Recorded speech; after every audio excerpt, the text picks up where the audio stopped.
Selamat siang semua, kembali di podcast VIP Room. Nah, pada hari ini genap 16 hari disahkannya Undang-Undang Omnibus Law yang banyak menuai kontroversi. Masyarakat yang terjebak dalam kubu pro dan kontra telah tenggelam dalam diskusi demi diskusi yang justru memupuk kebingungan. Apalagi dengan demo yang telah dan katanya akan berlangsung di hampir seluruh wilayah di Indonesia. Itu semua bermuara pada UU Cipta Kerja yang diketok DPR tanggal 5 Oktober 2020 lalu. Apakah mereka demonstrasi, maksud saya apakah maraknya demonstrasi penolakan UU ini memang benar-benar begitu mendesak? Apakah para pihak yang terjebak dalam kubu berlawanan telah memahami substansi UU Cipta Kerja dengan objektif, dan apa yang menjadi tuntutan maupun kepentingan para pendukung dan penolak Omnibus Law ini? Nah, kayaknya ini yang perlu kita bahas lebih dalam di sesi podcast kali ini. Telah hadir bersama saya seorang pengamat hukum dan dosen yang telah mengkaji undang-undang kontroversial ini. Bersama kita Bapak Anggit Wicaksono. Selamat datang Pak Anggit. Ya, selamat siang Mas. Selamat siang ya. Nah, bagaimana kabar Pak Anggit hari ini? Ya, dingin hujan ini ya. Iya. Apa kesibukan sekarang Pak Anggit? Saat ini ya ada kuliah, kemudian ya promosi juga ya. Sudah dilanjut S3 saya ini ya. Besok ada kuliah juga persiapan untuk dilanjut S3. Pak Anggit ini praktisi dan dosen di Fakultas Hukum Universitas Surakarta. Nah, langsung saja Pak Anggit, kita hari ini akan membahas tentang Undang-Undang Cipta Kerja dengan Undang-Undang Ketenagakerjaan yang Pak Anggit sudah bahas kemarin.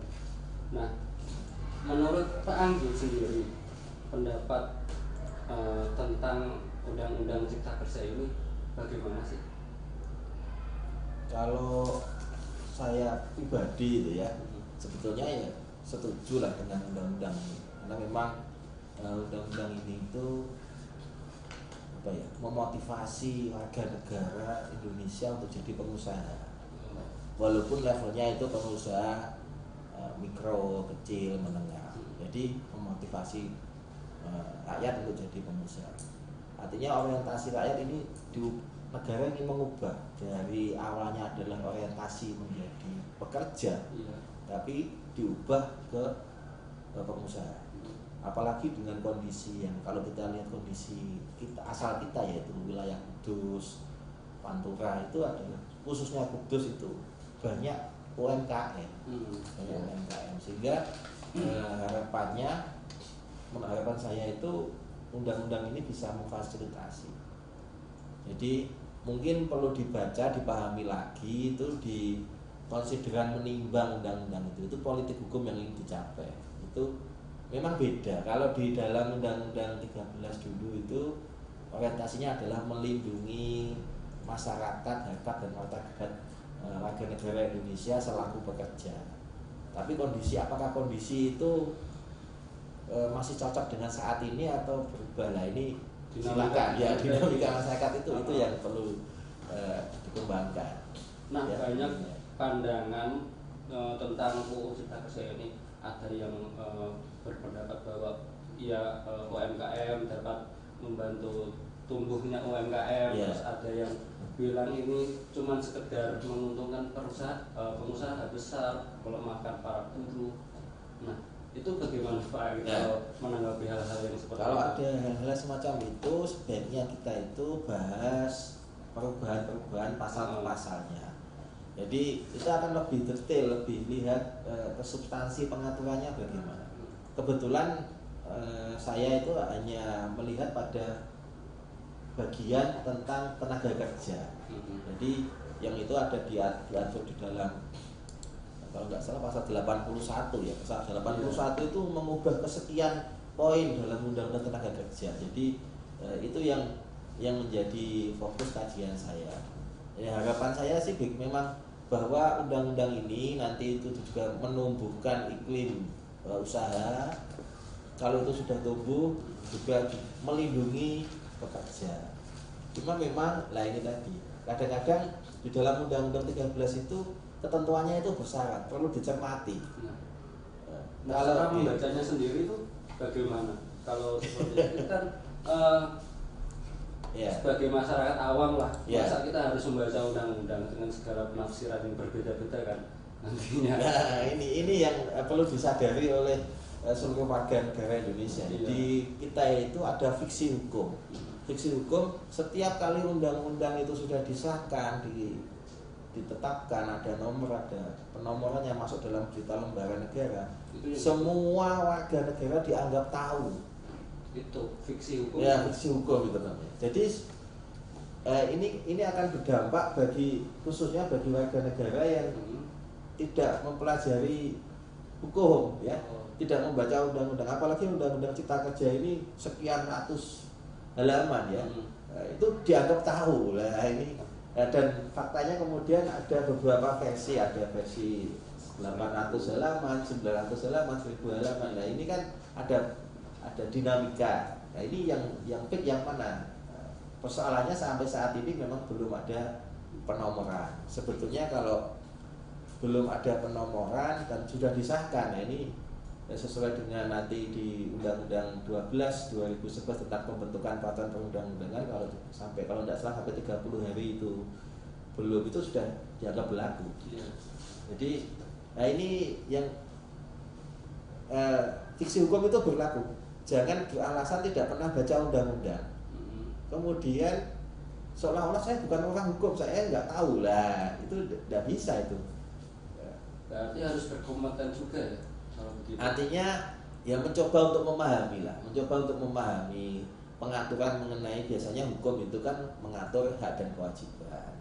Kalau misalnya di dalam hubungan undang-undang tenaga kerja, itu tenaga kerjaan itu ada pihaknya, ada pihak pemerintah, pemberi kerja, pekerja. Masing-masing hak dan kewajibannya bagaimana pengaturannya, sehingga nanti bisa dipahami. Kalau biasanya kalau yang saya ajarkan di dalam ruang kelas itu, undang-undang itu kan diatur per bab. Nah, saya buat skema apa itu, semacam grafik. Bab 1 tentang apa, bab 2, sehingga nanti kita tahu sebetulnya itu ruang lingkup cakupan undang-undang ini itu apa saja. Saling bersinergi juga. Nah, itu saling berkaitan, pasal-pasal itu saling berkaitan. Nah, memang agak sulit memang memahami membaca Undang-Undang 13. Berarti nggak harus bukan hanya comot saja, tapi ya, masih ada kelanjutannya. Masih ada. Ya.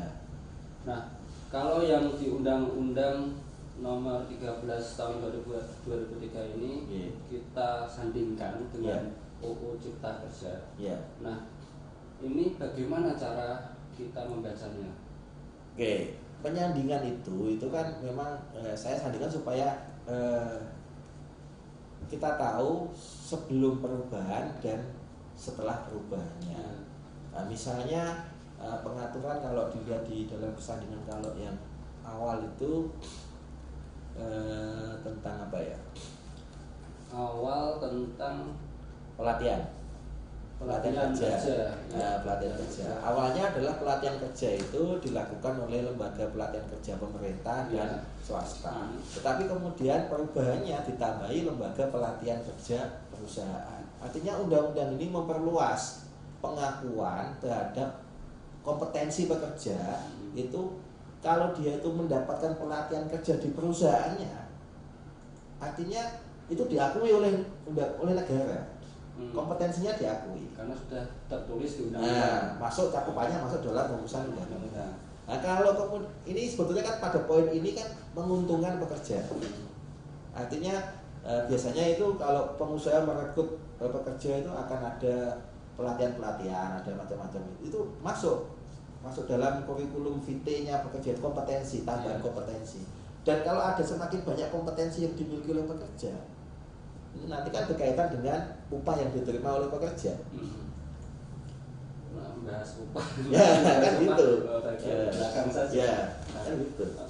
Berarti UU yang di dalam pasal 81 itu bisa dikatakan menguntungkan. Pada perubahan pasal 13, ya. Pasal 13. Ya, pasal 13 Undang-Undang Tenaga Kerja itu menguntungkan pekerja. Kemudian misalnya ini yang menurut saya yang banyak misalnya penggunaan tenaga kerja asing. Iya, itu di pasal kalau tidak salah pasal 42. Pasal 42. Pasal 42 itu misalnya di penggunaan tenaga kerja asing itu awalnya itu harus ada izin. Nah, pemberi kerja, pengusaha itu bisa mengerjakan tenaga kerja asing kalau dapat izin. Izin itu kan kehendaknya dari pejabat yang berwenang, menteri atau pejabat yang ditunjuk. Tetapi perubahannya itu hanya kalau sudah memiliki rencana penggunaan tenaga kerja asing, semacam proposal lah. Pak, saya mau mendatangkan TKA, proposalnya ini, tidak perlu izin.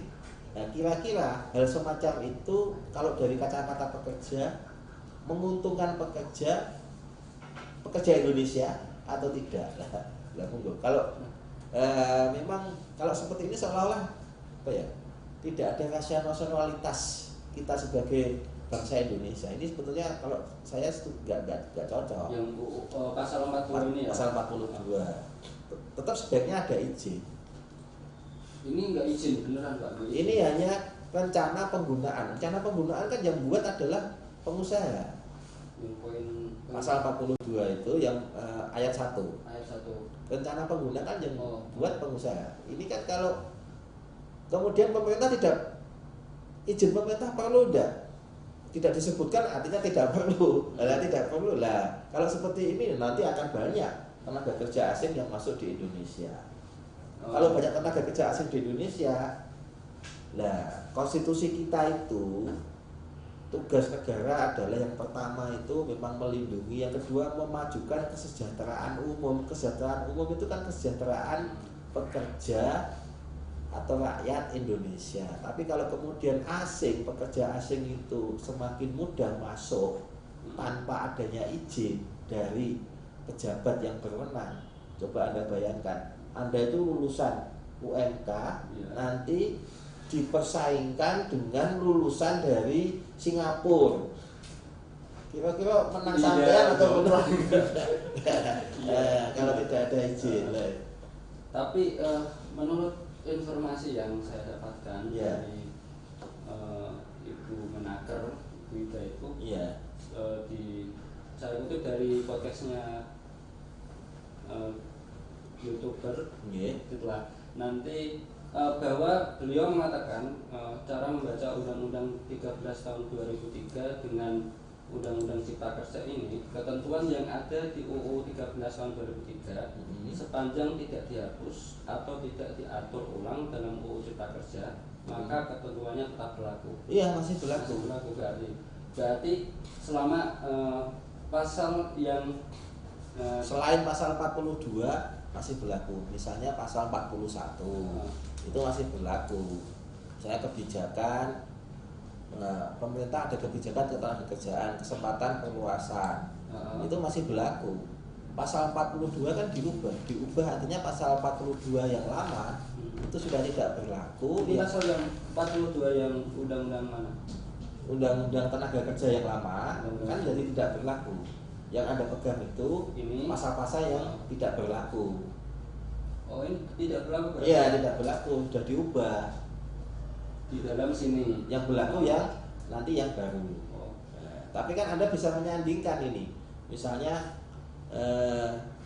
yang lama itu ketentuannya substansinya kayak apa? Substansi penggunaan tenaga kerja asing yang lama, misalnya seperti saya contohkan tadi itu, wajib memiliki izin tertulis, tidak sekedar lisan, tertulis dari menteri atau pejabat yang ditunjuk. Perubahannya, memperkerjakan tenaga asing wajib memiliki rencana penggunaan. Rencana penggunaan itu yang buat siapa? Pemberi kerja, pengusaha. Artinya tidak perlu. Ya ini cuma kemudian yang disahkan oleh pemerintah pusat. Nah ini memang pengesahannya itu dulu itu dengan izin, sekarang dengan pengesahan ini kan lebih longgar. Ya, lebih longgar. Ada kontrak berarti. Ya. Situ. Itu mengenai substansi penggunaan tenaga kerja asing. Berarti apa yang dituntutkan bisa saja benar. Nah, kalau dari sisi nasionalitas misalnya undang-undang itu di samping ada sisi filosofis, sisi sosiologis, sisi yuridis, oleh beberapa pengusaha itu ada sisi nasionalitas. Hukum itu tetap berpihak kepada bangsanya sendiri. Kedaulatan hukum itu di situ berpihak. Undang-undang Indonesia yang berpihak kepada rakyat Indonesia. Jangan kemudian bersifat terlalu universal, artinya menyamakan pekerja Indonesia dengan pekerja asing, dibuat adil. Itu malah tidak adil bagi rakyat Indonesia. Ini negara Indonesia, itulah yang disebut sebagai kedaulatan hukum, sisi nasionalisme hukum itu di situ. Ya kok ini disahkan? Lah monggo pertanyaannya ada. Artinya kalau bisa dilihat dari paradigma itu, ini nasionalisme hukumnya ini semakin lemah. Dari prosesnya sendiri bagaimana Pak ini? Undang-undang Cipta Kerja. Oke. Kalau kebetulan memang ini kan dapat ahli itu beberapa ini prosesnya itu memang cepat karena memang ya luar biasa ini proses ini baru pertama kali DPR kemudian pemerintah bersama DPR membahas sekian puluh perubahan undang-undang dengan satu undang-undang. Ini memang sebetulnya ini bisa dikatakan pekerjaan yang kalau orang yang secara sisi substansi ini luar biasa sebetulnya. Tinggal apakah cepat atau tidak itu kan soalnya sekarang adalah transfer informasi. Ya, transfer informasi. Walaupun ini cepat tapi kan faktanya kemudian belum dikasih nomor, belum ditandatangani. Ya, artinya ada beberapa proses yang seolah-olah tidak cepat. Kan gitu. Ya, faktanya kan gitu. Ya, artinya alangkah baiknya misalnya saluran-saluran ini yang berkeberatan dengan beberapa pasal perubahannya itu disampaikan tertulis kepada pemerintah baik melalui media massa, surat terbuka maupun surat tertutup. Monggo, itu akan lebih membangun. Nah, kalau dari segi hukum undang-undang menentukan atau membahas lalu mengesahkan undang-undang itu sendiri, kalau dilihat dari prosesnya yang kemarin itu sudah sesuai dengan undang-undang. Nah, prosesnya itu memang kebetulan untuk yang proses itu ada di Undang-Undang 12 2011 itu ada yang namanya peran serta masyarakat, asas partisipasi itu. Memang saya belum banyak melihat bentuk-bentuk partisipasinya itu kayak apa. Walaupun sudah dibahas, kalau ini sudah dibahas di pemerintah, ini kan undang-undang usulan pemerintah.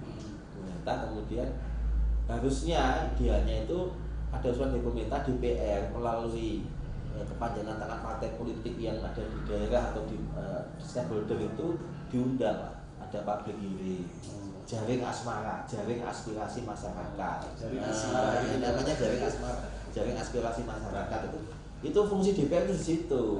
Sehingga nanti ketika ada pembahasan itu tidak langsung didok.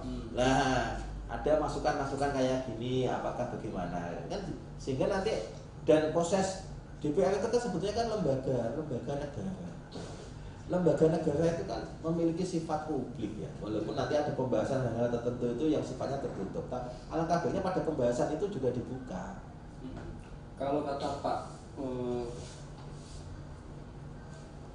saya lupa namanya, tapi katanya sudah dipublikasi, di-upload di YouTube, IG, bahkan TV parlemen kan juga ada. Tapi kok masyarakat sampai sekarang kok masih kayak belum mengetahui?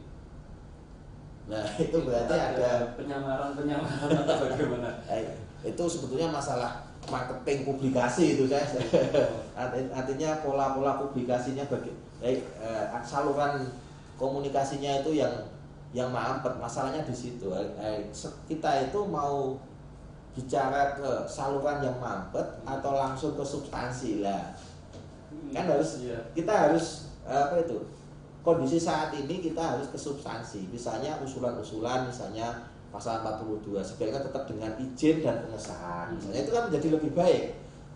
Ya, ada izin dan pengesahan. Artinya nanti izinnya itu sesuai dengan rencana penggunaan tenaga kerja asing misalnya. Itu kan lebih membangun. Kalau kemudian pembicaraannya hanya seolah-olah nyalahkan sananya, nah itu saya kurang setuju sebetulnya gitu ya. Bagaimana kita membangun komunikasi itu bisa memperbaiki masalah. Kalau saya sebenarnya di situ. Efektivitas Pak. Apanya? Efektivitas dengan diterbitkannya undang-undang baru ini. Ya, kalau memang kalau lihat di politik hukumnya itu kan mempermudah proses birokrasi perizinan berusaha. Harapannya dengan adanya undang-undang ini misalnya ya, saya yakin usaha-usaha yang walaupun sudah berjalan tapi tidak memiliki izin itu banyak. Kalau ada undang-undang ini, dia punya memiliki izin. Memiliki izin bagi usaha itu sebuah modal yang cukup besar ya. Bisa digunakan untuk kredit perbankan, macam-macam, menambah modal, memperluas usaha. Sebetulnya dari sisi itu bisa mengembangkan, mempermudah. Kalau semangat itu kan lebih baik. Tapi kemudian ini tadi loh, penolakannya itu kan dari pekerja yang menolak pada hal-hal yang apa? Pesangon contohnya. Nah, pesangon. Kalau pesangon itu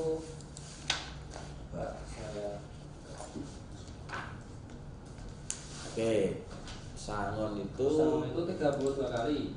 Nah, terus digantikan menjadi 25 kali. Penghitungan pesangon. Iya, penghitungan pesangon. Itu kan pesangon. Penghitungan pesangon itu ada di pasal 156. Ya. Kan perlu dilihat pasalnya, pasal 156. Cuma memang lah yang saya dapat ini ketika hasil paripurna itu ya. Dulu penghitungan pesangon itu paling sedikit masa kerja 1 tahun itu 1 bulan upah paling sedikit. Kemudian perubahannya uang pesangon sebagaimana ayat 1 diberikan paling banyak sesuai ketentuan masa kerja 1 tahun 1 bulan upah. Nah ini kan menurut saya ini yang merugikan pekerja. Dulu ketentuannya adalah paling sedikit, sekarang paling banyak. Kalau paling banyak berarti pengusaha boleh tidak kasih uang pesangon. Nah, ini kan repot. Nah, ini jadi memang kalimat di dalam undang-undang yang lama itu yang awalnya paling sedikit, kata kalimat itu diganti paling banyak. Itu sudah implikasinya luar biasa. Padahal satu kata ya. Hanya satu kata, dari sedikit menjadi banyak. Tapi kan ini memutarbalikkan. Nah, memutarbalikkan keadaan. Ya, penghitungannya jadi harus cermat. Kalau ketentuan yang di poin A sampai I itu menurut saya hampir sama itu ya. Masa kerja 8 tahun atau lebih 9 bulan upah. Iya, 9 bulan upah dulu itu paling sedikit. Sekarang paling banyak. Paling banyak kan berarti boleh 8 bulan upah, 5 bulan upah. Kan gitu. Ternyata banyak tafsir. Nah, itu misalnya jadi mohon semacam ini itu ya dicermati. Makanya kemudian saya buat persandingan itu supaya kita tahu awalnya redaksinya itu kayak apa. Nah, apakah memang itu redaksinya paling banyak? Nah, kebetulan ini saya punya ada 3 versi itu ya, 3 versi dari perubahan itu tadi. Coba saya cek itu ya. RUU Cipta Kerja yang katanya yang paling baru itu yang 812 ya, 812 ya. Tentang apa itu? Pesangon ya.